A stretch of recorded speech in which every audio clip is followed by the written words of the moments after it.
Filling form for me is like a pain for me. It's almost like the words are moving. I really need to read it for quite a few rounds. For me, when I'm reading, I don't see words moving. The docket is very difficult for me to read is because short form. Chicken, the short form CKN, spaghetti spelled as SPGH. So in my database, CHICKEN is already drilled in my mind. I need to relearn that short form. To me, it's a new word. To me, it's panic. It's just panic. Every year, I will set goals for myself. When I write, I use a lot of N. I have the idea in my head, but I don't know how to structure the sentences in the paper. I also draw pictures to represent my goals. If it's just words, I may not be able to understand at all.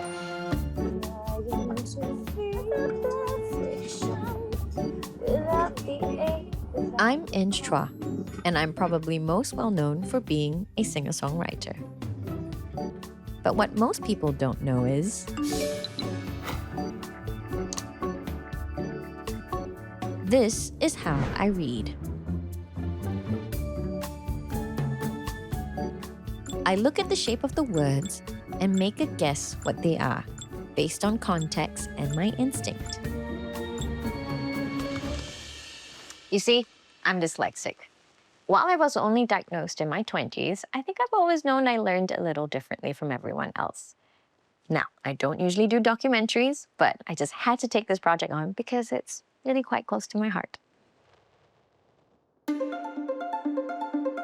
1 in every 10 people in Singapore are like me. You can't tell who they are. It's called a hidden disability. Over the years, there has been growing awareness surrounding our condition. But is it enough?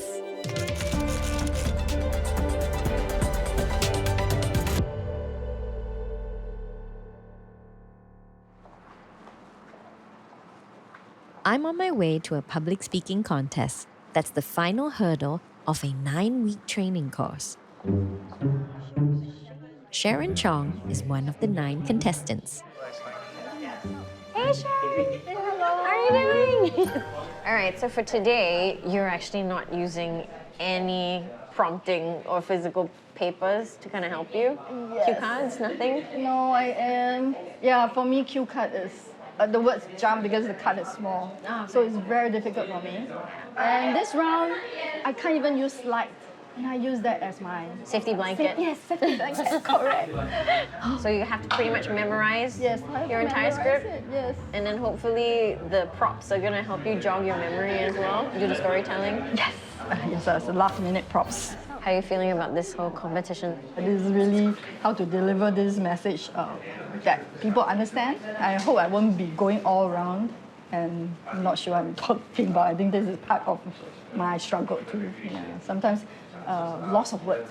Ah, is your hand shaking? And you mentioned I need to, yes, I'm nervous. Use it, embrace, name it. It's good to be nervous. It shows you care. All right, good evening, folks. Thanks for coming down to this event. So, next speaker is Sharon Chong. Round of applause. Please, take it away. Let me bring you back when I was just primary 5. I'm holding half soaked with tears, half unfinished exam paper. And the next thing I hear, Sharon, you again, why are you crying? If you have studied harder, you don't need to cry. At that moment, I froze. And there's an invisible label on me. I failed all my national English exam, PSLE, O-level. Imagine, as a Singaporean, that was really sad. Closed door. And fast forward, I landed in one of the prestige international English design firm. But after 6 months down the road, I was called into the room by my English boss. We had to let you go. And she added on, I think you have dyslexia. At that point, I don't know what is it about. I only hear shame. Thank you.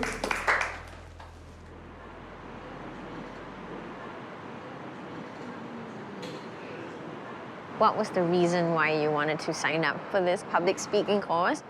I always thought that when I talk in a friend, even a friend group, sometimes I can't even express myself or articulate well. The words stuck to me. I want to learn to communicate. So we got the results tonight, and you didn't win anything. How do you feel? With public speaking, it's something that is like a baby learning to crawl. I step out to walk, and probably I fall again, and I probably step out again, walk, then I fall again. So that's, probably that's part of learning. Yeah.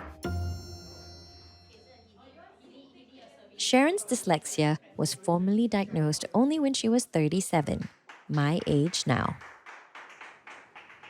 It takes a much longer time for someone like Sharon to find the words in her brain, which, if you break it down, has a few steps. One, you need to first have the actual words and vocabulary in your brain, and it already takes long enough for a dyslexic person to be able to retain that knowledge. She'll just need a lot more time to find the right words, practice the right words, get that in her system, and then deliver the speech. So I can totally understand why Sharon always feels stuck, because you have a rich universe of thought, but you just can't find the words.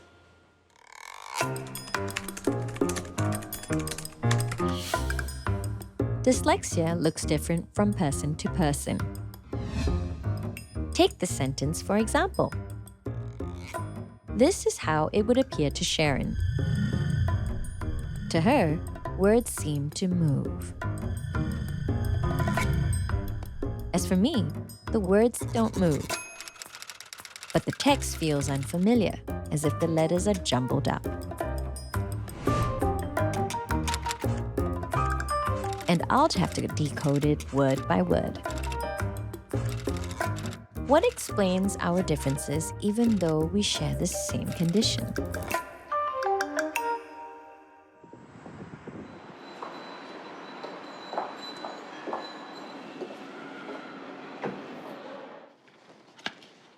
Dr. Geetha Shantaram has been doing dyslexia-related research for over 2 decades. So dyslexia, it's a language-based learning difference. It's neurological in origin, so that's important because it's not about intelligence. So when it comes to something like reading, what you might find is that an individual with dyslexia struggles to look at the letters of a word and actually sound them out. So if you were to look at a passage, if you're literally reading every single letter and putting them together to form the word, what you're doing is really barking at print. You're simply decoding. You're missing the opportunity to understand because you don't have the capacity to be able to recall what you have just read. What happens as a result is that A, you will probably forget what you've read earlier, or B, you might even lose your place in the text, right? Now, another difficulty that is commonly associated with dyslexia is spelling. Spelling takes it to the next step where it taxes your memory a little bit more. And then comes another task, like writing.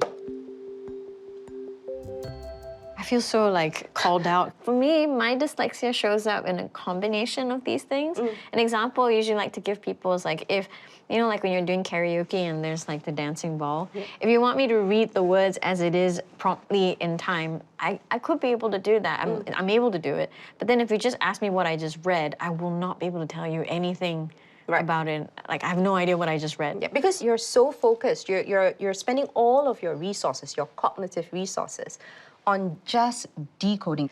They're just telling you what the word is. But what you're unable to do is connect those words meaningfully to actually remember what we've just read. So these are what we would consider the common challenges with dyslexia.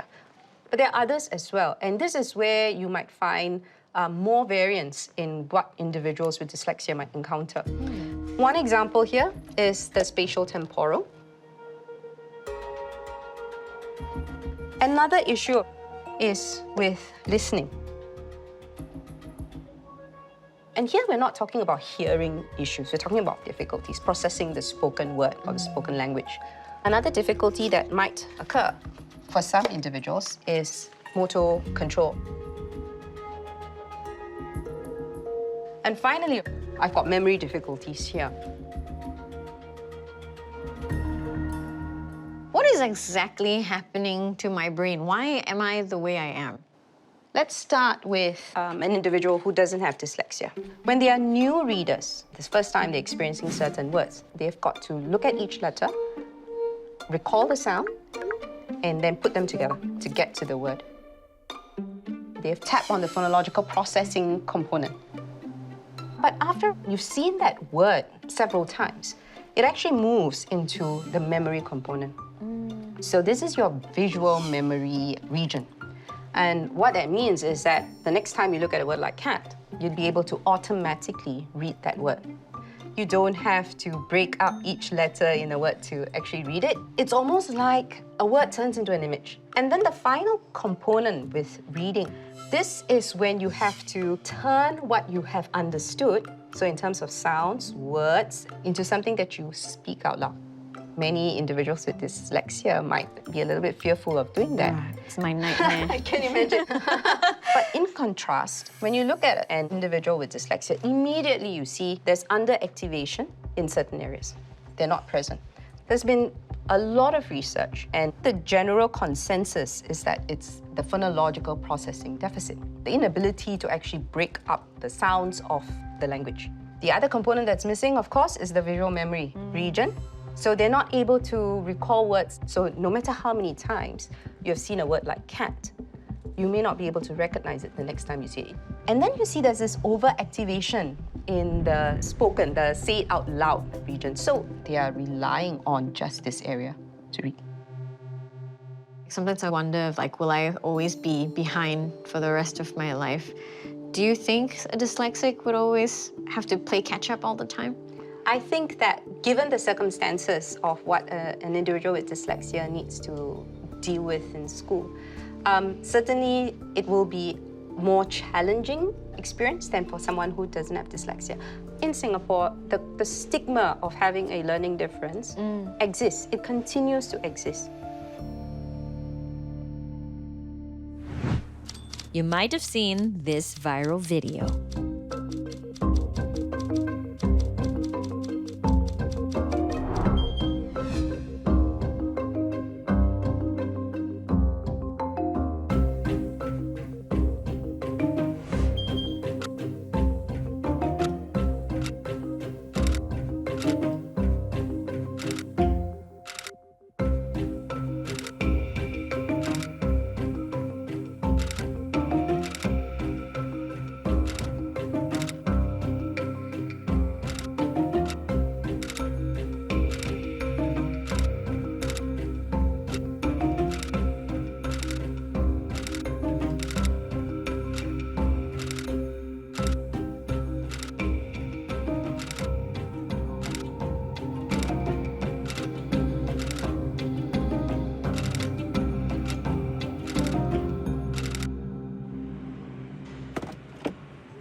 So I've been doing these speed reading tests long before they got viral. And it's because my parents sent me for a speed reading class when I was much younger, in hopes that I would be able to read better. Although it didn't really yield the results we all hoped for, I did pick up a trick or two to read at a better pace.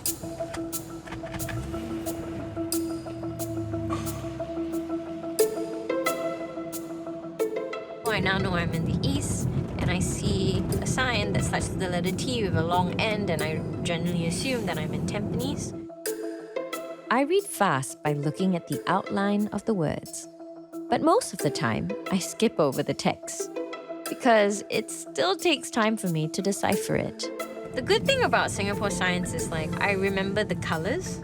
Most street names are green, and most highways are in blue. So the color from the periphery instantly tells me an expressway is nearby.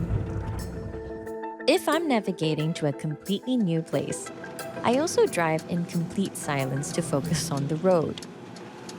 I am very guilty of actually missing turns, taking some detours from time to time, but because I'm always looking at landmarks and recognizing the roads, I can always find my way.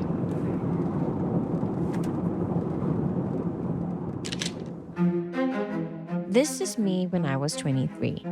I was pursuing music in the United States. It was also around the time I was diagnosed with dyslexia.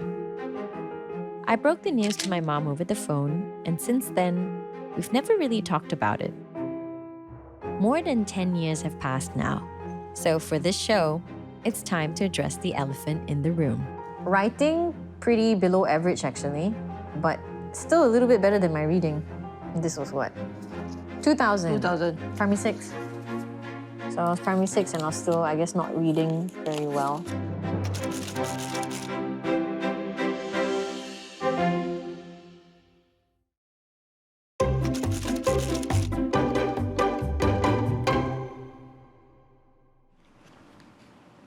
What's the comment say? Well done. Jen works very hard. You know, the spelling needs your spelling needs to improve. Huh? She should be encouraged to read as much as possible. Your reading now always is the reading. Yeah, I mean, I try very hard lah. Whether I'm successful is a different story lah. Yeah. Do you remember anything about my reading ability? But I noticed that you are slow. You are always like a daydreamer, like sotong. So I was called sotong. It's true. It's true. I don't deny. Primary school was rough for me, because I always just felt very discouraged. I struggled in class, and I got by actually a lot by copying other people's work. Read in school. Yeah. It wasn't like a way for me to not do work. It's because I really didn't know what was going on. I think that might have been a reason why people didn't like me in school, is because I would try to copy their work. Yeah, I remember there's one incident. I like to buy for your eraser, got a lot of characters in it. Then every time when you come back, your pencil case always will have one or two missing. I realized that you actually use that to bribe your friends to be friends. When I know about it, I feel a bit very sad. In primary school, I was always alone in school, like by myself all the time. All right. So this is the school results from PSLE. It's just the most unimpressive results ever. Definitely below average. I still remember getting my PSLE results, and I didn't want to show anyone in school because I was embarrassed. Everyone else in the family has went to Express except me lah. So you find it that primary school is always much tougher than when you're in secondary school? I would still say I was a pretty lonely kid in some ways. I don't know if I can ever really grow out of it lah. I can't read, so I must be unimportant, or I must be I'm just an inferior, or that just much more useless than other people. Yeah. I mean, as a parent, I feel a bit sad also that I also didn't understand and know how to handle you. I think the difficult part is believing that you're terrible at something and you're destined to be bad at something. No, I don't think so. You always think that. But that's how you feel when you're young. But it's already over already. Sorry. Nah, I'm still terrible at everything. That's how I feel most of the time.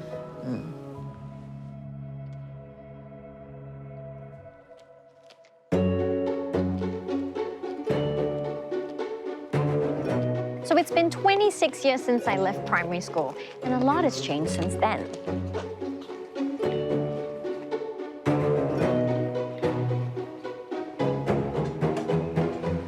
At the start of primary 1, all students are screened for their English literacy skills. If they're found to need extra support, they'll be sent to the Learning Support Program, or LSP. For 30 minutes every day after school, they'll be sent to an even smaller class of 8 to 10 students to get better at their reading and spelling. At primary 2, if the child still struggles, they would then be checked for dyslexia. In primary 3 and 4, students with dyslexia would attend an even smaller class after school for 3 times a week.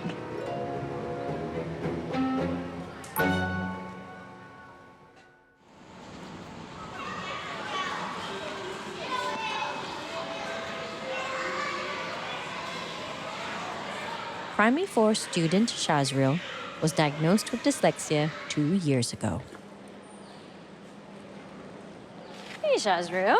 Hi, Miss H. So, I haven't been to school for a very, very long time. Because you're older. Yeah, because I'm older. So tell me, what subjects after recess today? English. English? Is it okay if I sit in your class today? Okay. All right, show me the way. Okay.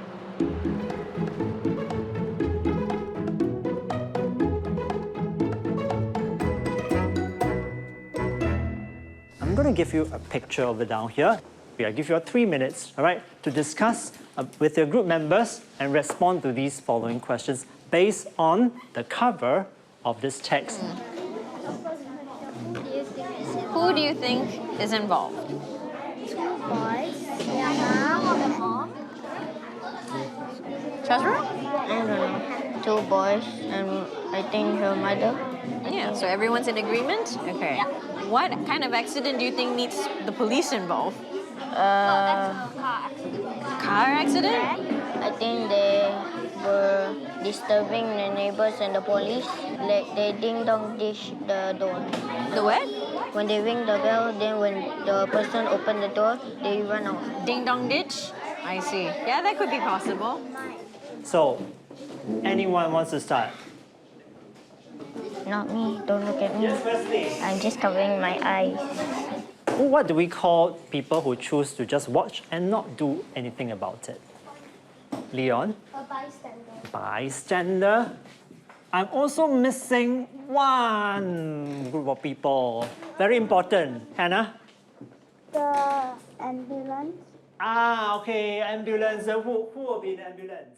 You could see Shazril being less active than the rest of his peers on the table. There's some kind of disconnect in being able to express himself confidently there. Can we turn to page 1 of the reader, please? We will read the text together. Are you stressed? Just a little bit if there's a lot of noise. And I'm a little bit scared. 3, 2, 1, and go. Michael and his neighbor Rajan witnessed a nasty accident. They went to a police station but thought nothing have seen. Michael spoke first. At about 2 o'clock, we were walking to church.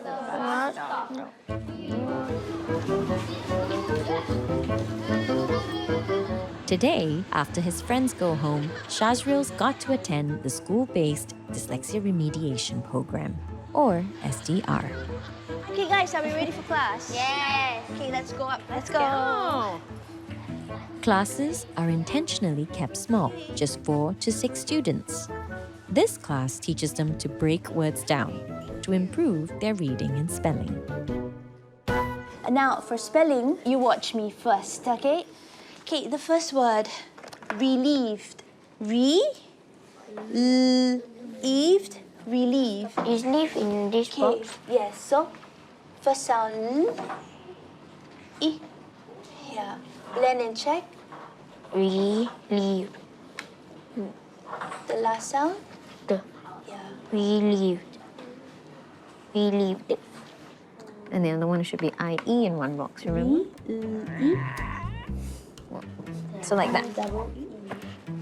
It's because you're trying to remember that these two vowels go together. But why this one ED out? Oh, I guess I should be changing mine to ED at the end. Yeah. That's what I should be doing. Okay, would you like to read the passage? Here. Okay, where is the magic finger? Yeah. Would you like to go up and read? Who would like to go first? Shazril? Okay. The Wasteland Part 2. Rina was disgusted by the sight and smell of... The moment he entered the SDR class, kind of like a different switch sort of flipped, you know? He was like the let go button came on. He definitely takes a lot more initiative in terms of asking questions. What do you love about school? Coming to this class. When you become P5, you will no longer have SDR. Are you aware of that? Yep. Do you feel more comfortable here? Yes. Why? There's like a small class. You want to come back here when you're P5? Me too. I would like that too. Do you think you'd be able to cope at school without the SDR class? In P5, I want to find a reverse button so I can reverse everything back here. SDR helped me by reading, doing my spelling right, and also helping me with my anxiety when I get scared when I was about to read. Tell me a bit more about that. When I get anxiety, I would like want to be quiet because if I say something wrong, my friend will be like looking at me.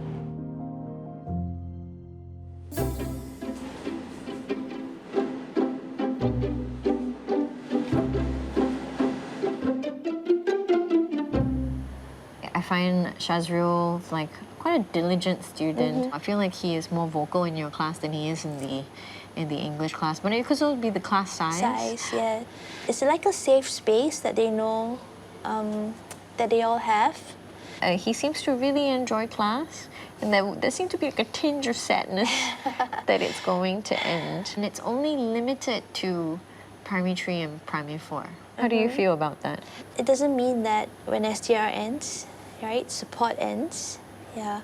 It's also like an encouragement that they're gonna, after SDR, they're gonna do better. Right? Like they've graduated out of the program. They've graduated from the program. They might not even need any more interventions, right? They'll be able to, they might even be able to manage on their own.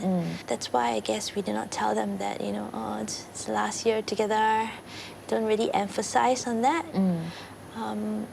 However, even if he needs more support after primary 4, there'll always be support, like the P5 reading remediation program, and they will take the foundation English rather than the standard English at PSLE. So it's like pitching it at a level that they are comfortable at. It's not like a miracle after 2 years. You know, you can read every word, but it's knowing that even after they move on to upper primary, there are certain skills that they'll keep remembering. In Singapore, about 20,000 primary and secondary students are dyslexic. That's in line with how common dyslexia usually is, as it affects between 3 to 10% of the population. But is that too many to be struggling in school? What happens if they don't get the help they need?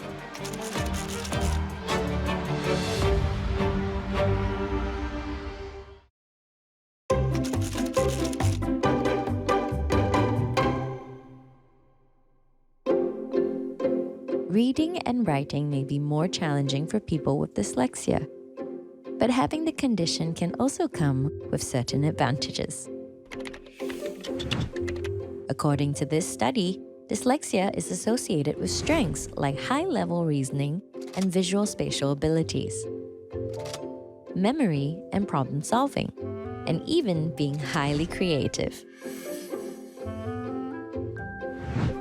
For some, these strengths help them thrive in the work they do.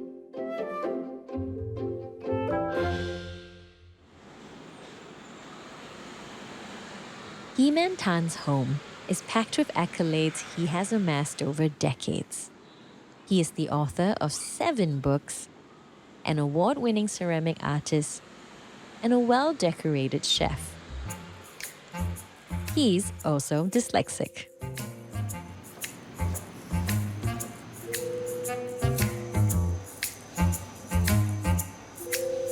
Nice to meet you, He-Man. How are you today? I'm good. So how long have you been a chef? About 40 years. Wow. How did you get into cooking? I went into the kitchen because I need to earn money. I need to earn a living. Yeah. I was not as lucky as a lot more normal chef. I can't go to a proper culinary school because I can't study. Well, it sounds like school was difficult, like for you. It is difficult because at that point of time, my teacher always say, "Tan He-Mei, you are a naughty boy. You know, why 80%, 90% of people understand? Why you don't understand?" I'm trying to be funny. Yeah. I can only recognize capital letter. Even until today, I can only write in capital letter. So that point of time, my teacher keeps scolding me. You know, you're so rude. Why? Are you yelling Yeah. on pen when you're writing? Why are you writing capital letter to me? You know.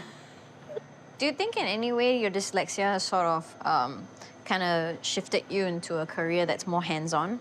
Yes, yes. How I remember my recipe is, I need to cook. Yeah, me too. Once I cook, You know already. I hands-on. Yeah, I understand more. yeah. I always say that people with this dyslexia, we have a very different mindset to do things. For example, whatever we learn it very, very slow. But the power of it is when we start to get it done, we can always do better than a lot of people. When did you discover you were dyslexic? Roughly around 40 plus. I got to know I was confirmed diagnosed with dyslexia is because of my son. He-Man's son is now 19, and they are both dyslexic. Today, He-Man has whipped up a feast, but it isn't just for me. We're bringing together parents of children with dyslexia.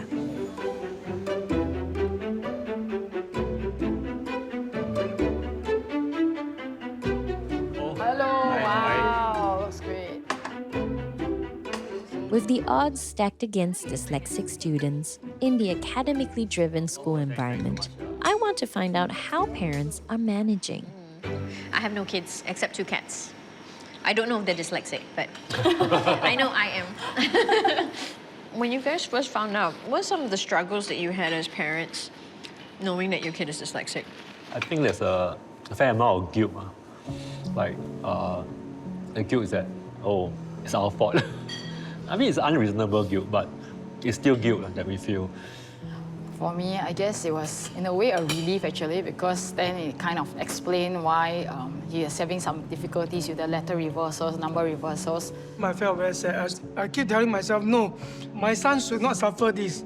You know, why should he suffer this? And one of my family doctors, he said, welcome to the famous club. Did you know that all the famous people are dyslexic? People like Edison, people like Einstein, Pablo Picasso, Jamie Oliver. Actually got superpower one. Yes. But finding that superpower is not easy.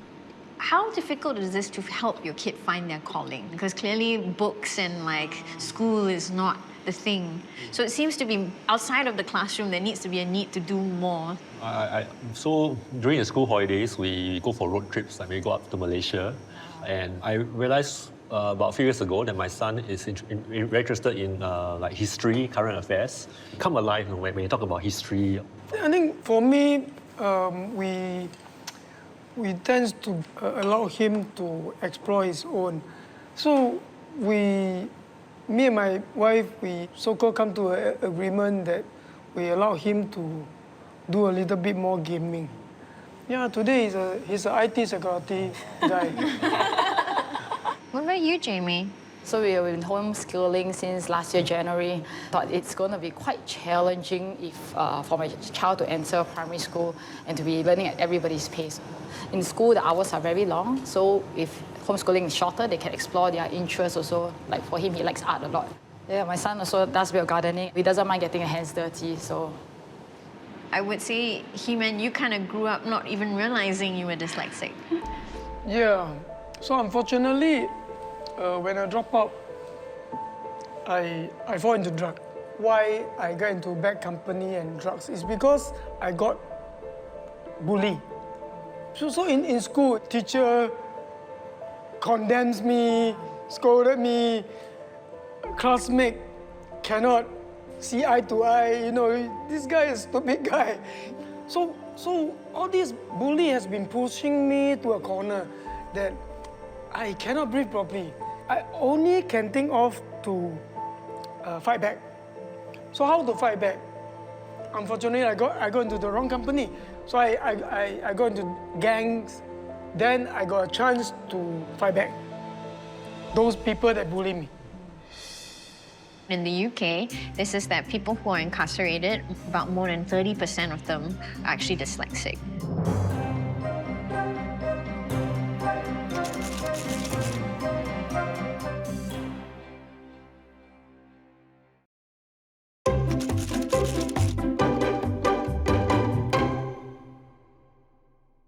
In the UK, this is that people who are incarcerated, about more than 30% of them are actually dyslexic. Like, as parents, do you worry, or this is something that you think about at all? Or? I used to work in social services in a drug rehab center and also a children's home, a youth home. I didn't realize it until my son was discovered to be dyslexic that a lot of those young men that I saw in the work that I was part of, they had the same symptoms, they had the same issues, and because I saw the same things like that loss of hope, or that even that pain that came from bullying, they would just go to school with those kind of eyes that were just very dull and dead.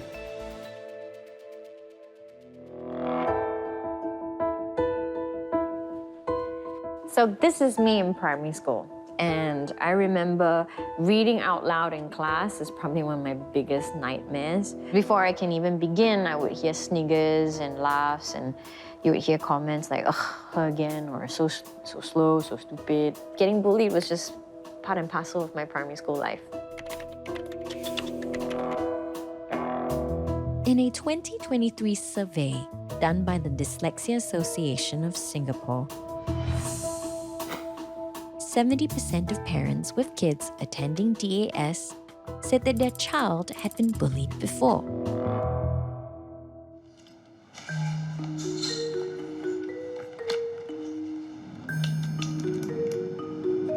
Brian graduated from secondary school 8 years ago, and he's been playing Pokemon on this console since he was 12. It was an escape for him whenever things got hard in school. He would be called names by his peers. You think being dyslexic has got anything to do with you being bullied? I feel that's one of them. Yeah, saying things like, why are you so short, how come you got no special talent? Are you able to stand up for yourself then? I didn't say anything. You didn't say anything? Yeah, I don't have the courage also back then. Do you think that while you were in school, the teachers understood your condition and what you were going through? I definitely don't think so, because they only just go through the lessons and then call your day, but they never actually dialogue with the students to check in on them. Even my tuition teacher at one point say, "You don't tell me that because of your condition you cannot read Chinese. That's just stupid." This Chinese tuition teacher, he tell me along the line of if you fail this practice paper, I'm gonna tear this paper in front of you. And eventually guess what? I failed. 0 marks completely. So he went full on savage mode, tear the pieces of all the paper. So I still have the picture in my phone. You took a photo? Yeah, it's actually right here. Oh, wow. This is so intense. How did that affect how you feel about yourself? Definitely, I cried after that. I was super demoralized. Do you think this whole thing in any way has affected your personality? I think I sometimes still feel anxiety every now and then. Even now doing work, I also sometimes afraid to speak up sometimes. Yeah, I think it's related, 100% related. So, how are you now? Well, I think now way better. I think mainly it's from my hobby.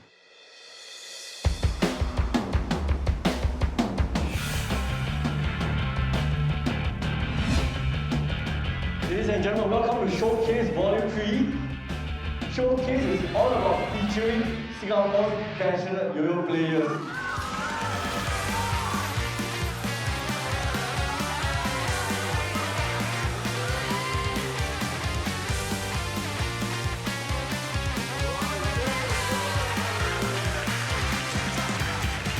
Next up on stage, we have your national double-headed champion. Let's welcome Brian Chua.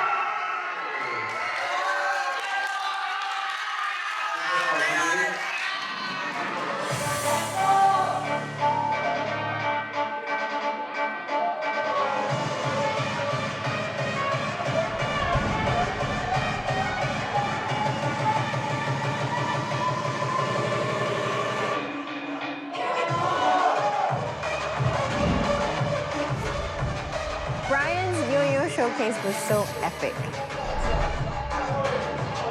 And that's very different from how he was. And when he was doing his thing, he just commits hard.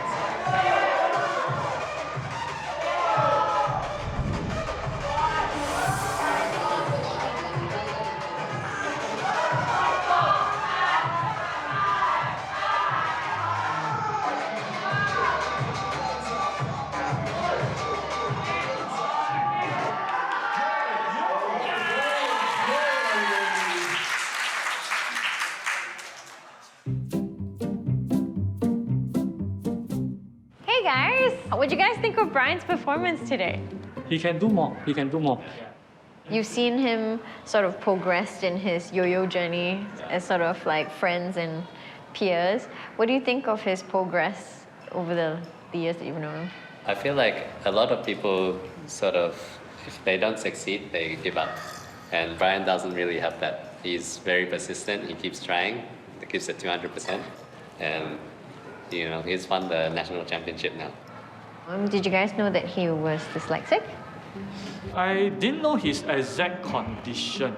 From the start, he will be quite isolated by the others because he's a bit different. What about you, Fad? You met him in primary school. After playing yo-yo, it's like, he made a lot of friends. I would think that yo-yos give him confidence to face what he is facing now. He puts in maybe 200% into practice. That's what scares other people. I think when I see Brian and his community, it makes me I'm quite moved by it. I felt this sense of joy on behalf of Brian, because you could see that with such great support, he's able to dedicate himself to something that he really loves.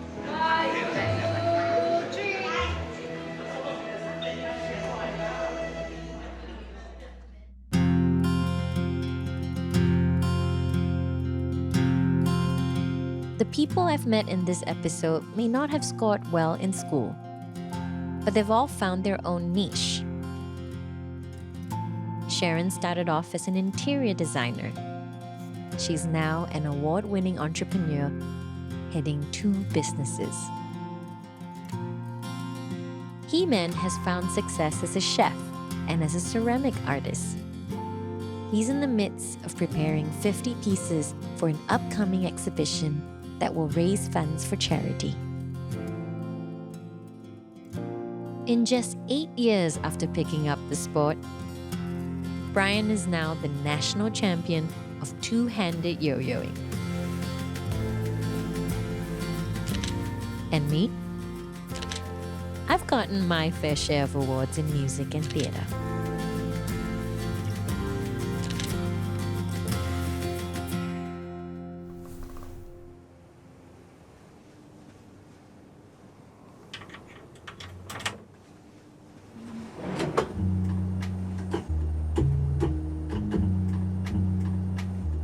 Right now, I'm remixing my own song called Wool Suit, and it's a punk rock anthem.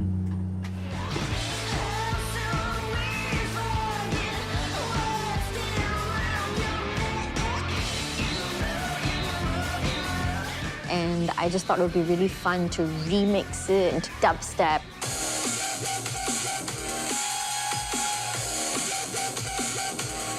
I don't know, just be banging to me.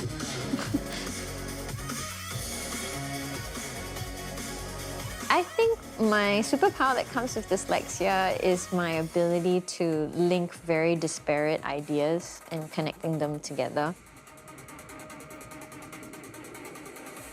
It's been a very long 20-year journey, and that kind of self-belief didn't happen overnight, because I think I've been told I was stupid for a very long time. When I was much younger, I didn't know it was dyslexia, but I definitely wish I was more normal. And now I think being normal is one of the most terrifying things on the planet. I really don't want to be normal. So I'm very happy with where I am today.